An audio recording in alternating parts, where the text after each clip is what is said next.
Hello guys welcome to all అందరికీ శ్రావణ మాసం శుభాకాంక్షలు. సో వరలక్ష్మి వ్రతం రోజు అందరూ వరలక్ష్మి వ్రతం చేసుకున్నారు. అంటే మోస్ట్లీ వరలక్ష్మి వ్రతం రోజే ఎక్కువ మంది చేసుకుంటారు. ఆ తర్వాత శ్రావణ మాసంలో వచ్చే ప్రతి శుక్రవారం కూడా ప్రత్యేకమే కాబట్టి ఏ వారమైనా చేసుకుంటారు. నేను ప్రతిసారి కూడా అంటే ఇప్పుడు జరిగిన అన్ని ఇయర్స్‌లో కూడా సిల్వర్ మాత్రమే యూజ్ చేశాను. సో ఈసారి కొంచెం కొత్తగా ఎప్పుడు సిల్వరేనా బ్రాస్ ట్రై చేద్దామని బ్రాస్‌తో ట్రై చేశాను. సో మీరు కూడా మా ఇంటి వరలక్ష్మి వ్రతం ఎలా జరిగిందో చూసేయండి. సో వరలక్ష్మి వ్రతానికి ముందు రోజు షాపింగ్ చేస్తాం కదా! ఈసారి షాపింగ్ చాలా ప్రత్యేకం. ఎందుకు అనంటే ఇన్ని ఇయర్స్‌లో ఎప్పుడూ ఇంత వర్షం అయితే వరలక్ష్మి వ్రతం ముందు రోజు జరగలేదు. షాపింగ్ అంతా కూడా మేము తడుచుకుంటూనే వరలక్ష్మి వ్రతం షాపింగ్ అంతా కూడా చేసేసాము మోస్ట్‌లీ. అండ్ అంబ్రెల్లాస్ కొనుక్కోవచ్చు కదా! అనంటే అప్పటికప్పుడు కొనుక్కోవాలి అన్న ఇది ఏమనిపించలేదు. సో ఫాస్ట్‌గా అన్ని చోట్లకు వెళ్ళి అన్నీ తీసేసుకున్నాం. బట్ కానీ అక్కడ పాపం బయట పువ్వులు, పళ్ళు పెట్టుకొని అమ్మే వాళ్ళ పరిస్థితి మాత్రం చాలా దారుణం అనిపించింది. కొద్దిసేపటికి అవన్నీ కూడా వాడిపోయినట్టు అనిపించింది. బట్ కానీ ఓకే.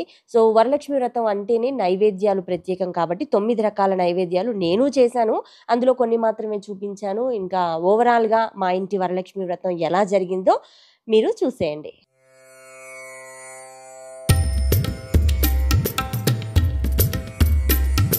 వరలక్ష్మి వ్రతం ముందు నుంచి మేము చాలా ఇయర్స్ నుంచి చేస్తూనే ఉన్నాం. ముందు అమ్మ చేసేవాళ్ళు. సో పెళ్ళైన తర్వాత ఫస్ట్ ఇయర్ మాత్రం మేము పూజారిని పిలిపించుకొని నేను వరలక్ష్మి వ్రతం చేయించుకునేదాన్ని. ఆ తర్వాత ఇయర్స్ అన్నీ కూడా సో పూజారి ఎలా చేశారు అనేది తెలిసింది కాబట్టి ఇంక అప్పటినుంచి నేనే చేసుకుంటున్నాను. ఇంకా ఈజీగా వరలక్ష్మి వ్రత కల్పానికి సంబంధించిన బుక్ ఒకటి మనకి దొరుకుతుంది. ప్రతి పూజా స్టోర్‌లో కూడా అది ఉంటుంది. ఇప్పుడు బయట కూడా అవైలబుల్‌గా ఉంటున్నాయి.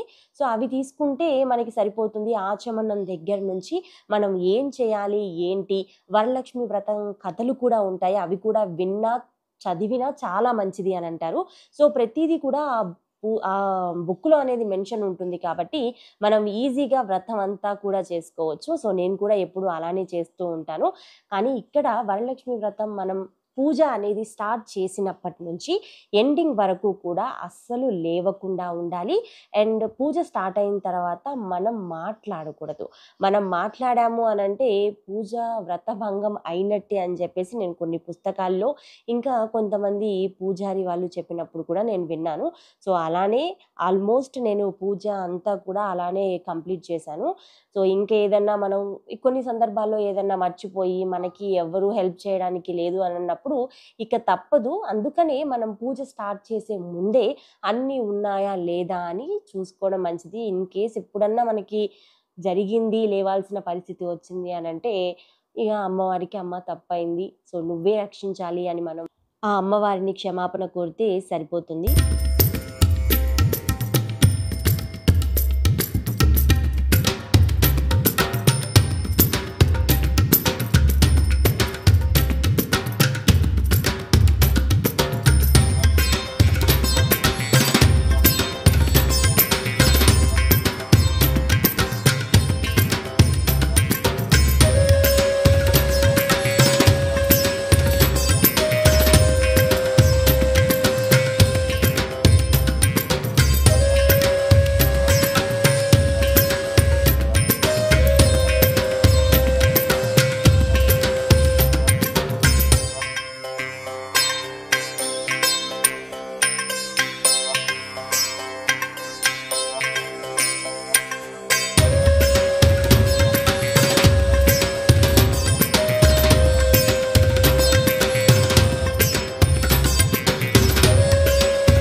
ఇక వరలక్ష్మి వ్రతంలో ప్రదక్షిణ అనేది చాలా ముఖ్యమైంది. సాక్షాత్తు ఆ అమ్మవారి ఎదురుగా సర్వ పాపాలు తొలగాలి అని చెప్పి మనం ఆ ప్రదక్షిణ చేస్తాము. ఇప్పుడు చేస్తున్న ఈ 3 ప్రదక్షిణలు కూడా అమ్మవారికి ఎటువంటి శబ్దము వినిపించకుండా మనం చాలా చిన్నగా కొంతమంది నడుస్తూ ఉంటే కూడా భూమిని తన్నుతూ నడుస్తారు. అప్పుడు శబ్దం వస్తుంది అన్నట్లు కనిపిస్తుంది కదా! అలా ఎటువంటి శబ్దము రాకుండా మనం ఆ ప్రదక్షిణ అనేది 3 ప్రదక్షిణలు చేయాలి అంట. ఇది కూడా నేను ఒక పుస్తకంలో చదివాను. అది నేను మీతో షేర్ చేసుకుంటున్నాను.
ఇక అమ్మవారికి హారతి ఇవ్వడంతో పూజ అనేది పరిసమాప్తమవుతుంది.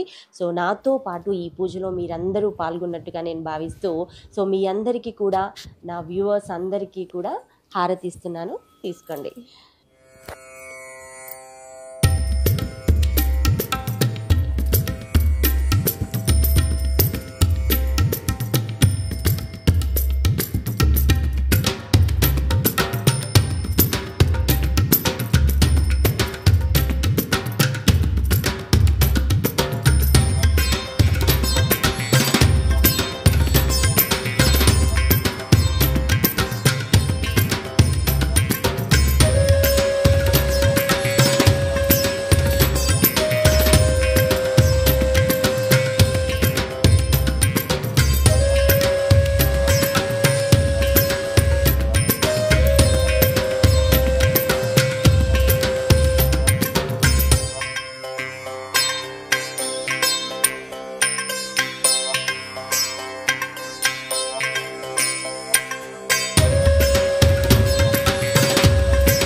ఇక ఈరోజు ఈవినింగ్ 5గురు లేదు ఆ పైన ఎంతమంది ముత్తైదులకైనా కూడా వాయినాలు, తాంబూలాలు అనేవి ఇస్తూ ఉంటారు. సో ఈవినింగ్ ఇవ్వాల్సిన వాయినం నేను మా చెల్లికి మార్నింగే అంటే మధ్యాహ్నం టైంలో ఇచ్చేసాను. ఎందుకు అనంటే తనకి ఈరోజు కూడా వర్క్ ఫ్రమ్ హోమే ఉండింది. తనకి హాలిడే అనేది దొరకలేదు. తన దగ్గర పూజ చేసుకొని మళ్ళీ నా దగ్గరకొచ్చి ఈ డెకరేషన్ అంతా చేసింది తనే. ఈ డెకరేషన్స్ ఇవన్నీ కూడా మనకి ఏం తెలీదు. ఓన్లీ తీసుకురావడం వరకే తెలుసు. ఏమేం కావాలో ఆర్డర్ చేయడం అవి వరకే తెలుసు. ఎలా అరేంజ్ చేయాలి అనేది మాత్రం మా చెల్లికి మాత్రమే తెలుసు. తను లేకుండా ఈ ఇయర్ చాలా కష్టమైంది. బట్ కానీ తను చాలా హెల్ప్ చేసింది. మొత్తం తనే చేసింది. ఎప్పుడు ఏంటి అనంటే నాకు పక్కనే ఉంది కాబట్టి ఒక ధైర్యం ఉండేది. ఇప్పుడు తను పక్కన లేదు. వేరే హౌస్‌కి షిఫ్ట్ అయ్యారు కాబట్టి నేను కొంచెం ఒక్కదాన్నే అయ్యాను అన్న ఫీల్ అయితే ఉండింది. బట్ కానీ అక్కడ పూజ చేసుకొని మళ్ళీ నా దగ్గరకు గూడా వచ్చి ఈ అరేంజ్‌మెంట్స్ అన్నీ చేసింది. ఓన్లీ ప్రసాదాలు మాత్రమే నేను చేశాను. సో అందుకనే తనకి ముందు టైం అయిపోతుంది 3:00కి లాగిన్ ఉంది అని చెప్పేసి తనకి ముందుగా వాయినం ఇచ్చి పంపించేశాను. మరి నేను ఇస్తున్న ఇంకా ముత్తైదులకు ఇవ్వబోతున్న వాయినంలో ఏమేమి ఉందో ఈ వీడియోలో చూసేయండి ఒక్కసారి. హలో లేడీస్, అందరికీ వరలక్ష్మి వ్రతం శుభాకాంక్షలు. అందరిది పూజ అయిందా? వరలక్ష్మి వ్రతం అంటేనే మార్నింగ్ పూజ అండ్ ఈవినింగ్ వాయినాలు, తాంబూలం ఇవ్వడం అనేది చాలా ఇంట్రెస్ట్ తో అందరూ చేసుకుంటూ ఉంటారు. సో నేను కూడా వాయినాలు ఇవ్వడానికి రిటర్న్ గిఫ్ట్స్ తెప్పించాను. ఈ వాయినం, తాంబూలం అలా చేతిలో పెట్టిస్తే బాగోదు, అలా అని carry bags is a good option. So ఇంకేదైనా కొంచెం డిఫరెంట్ గా చేద్దాము అని అన్నప్పుడు నాకు మనం ఇచ్చే గిఫ్ట్ వాళ్ళు యూజ్ చేస్తే బాగుంటుంది అన్న ఆలోచనతో ఈ జూట్ బ్యాగ్స్ అనేవి నేను ఆర్డర్ చేశాను. ఎక్కడి నుంచి ఆర్డర్ చేశానో నేను ట్యాగ్ చేస్తాను. సో ఈ వాయినంలో తాంబూలం ఏమేమి పెడుతున్నాను ఈ బాక్స్ లో అనేది చూసేద్దాం. సో ముందుగా బ్లౌజ్ పీస్, అండ్ 2 తమలపాకులు, 2 వక్కలు, అండ్ 1 శనగల ప్యాకెట్, అండ్ 2 అరటిపళ్ళు, 2 గాజులు, అండ్ పసుపు కుంకుమ. చూడండి ఎంత క్యూట్గా ఉన్నాయో. సో ఇలా పర్ఫెక్ట్గా ప్యాక్ చేసేసి మన లేడీస్ మంచిగా తగిలించుకేసుకుని వెళ్ళిపోవచ్చు అనమాట.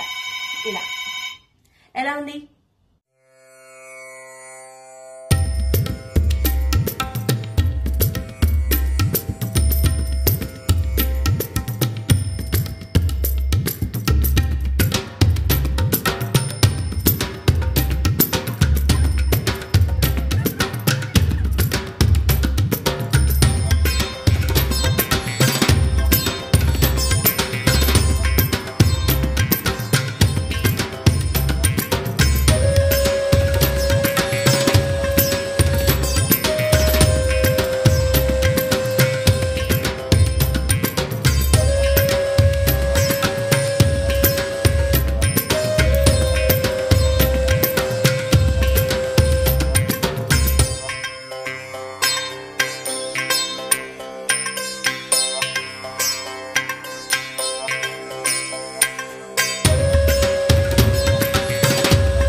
సో మా వరలక్ష్మి వ్రతం ఎలా జరిగింది అనేది చూసేశారు కదా. సో ఈ వీడియో మీకు ఎలా అనిపించింది నాకు కామెంట్ చేయండి. ఒకవేళ వీడియో నచ్చినట్లయితే please do share and don't forget to subscribe our channel. Thanks for watching.